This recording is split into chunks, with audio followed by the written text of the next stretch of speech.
Hello, আসসালামু আলাইকুম। আশা করি সবাই ভালো আছেন, সুস্থ আছেন। তবে মানুষ বলে স্বপ্ন নাকি নিজের যোগ্যতা অনুযায়ী দেখতে হয়, আর আল্লাহ বলেন তুমি স্বপ্ন দেখো আর সেই অনুযায়ী চেষ্টা করো, পূর্ণ করার দায়িত্ব আমার। সত্যি কথা কি ভাই জানেন, যে গরু কিনে ফেলা খুব কঠিন কিছু না।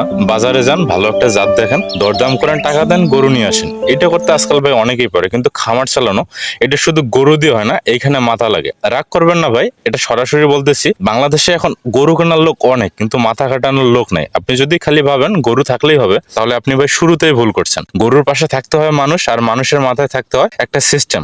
আপনি যদি প্রতিদিন সকালে উঠে শুধু গরুর মুখের দিকে তাকিয়ে থাকেন আর সারাদিন খাটেন, ঘাম ঝরান, তারপর রাতে ঘরে এসে হুম হুম করে ক্লান্ত হয়ে পড়ে যান, তাহলে সেই খামার ভাই আপনাকে কিছু দেবে না, বরং আপনার জীবনটা খেয়ে ফেলবে। আমি অনেক খামারই দেখছি ভাই, যারা দিনে 18 ঘন্টা খাটে, আবার রাতেও চিন্তায় ঘুমাতে পারে না।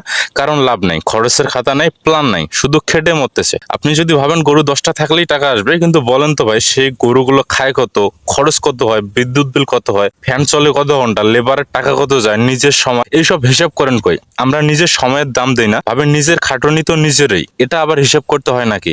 হ্যাঁ ভাই, এইখানেই ভুল। আপনার সময়ের দাম নাই মানে আপনি নিজেকে গুরুত্ব দেন না, আপনার নিজের জীবনের প্রতি সম্মান নেই। আপনি সকাল 10টা থেকে রাত 10টা পর্যন্ত যে খাটেন, তারপরও আপনার নিজের ছেলেটার জন্য একটা ভালো জামা কিনতে পারেন না। এটা যদি লাভ হয়, তাহলে ভাই আমি খামারদারি ছেড়ে দিয়ে মিস্ত্রি কামে চলে যাই। শুনেন ভাই, গরু মানুষকে ধনী করে না, গরু শুধু একটা সুযোগ। এই সুযোগটা কাজে লাগায় যে সেই এগিয়ে যায়, আর যে বোঝে না এটা, সে দিনের পর দিন শুধু গরু পোষে, শেষে গরু বিক্রি করে ধার শোধ করে। এইভাবে অনেকেই খামার শুরু করে 2 বছর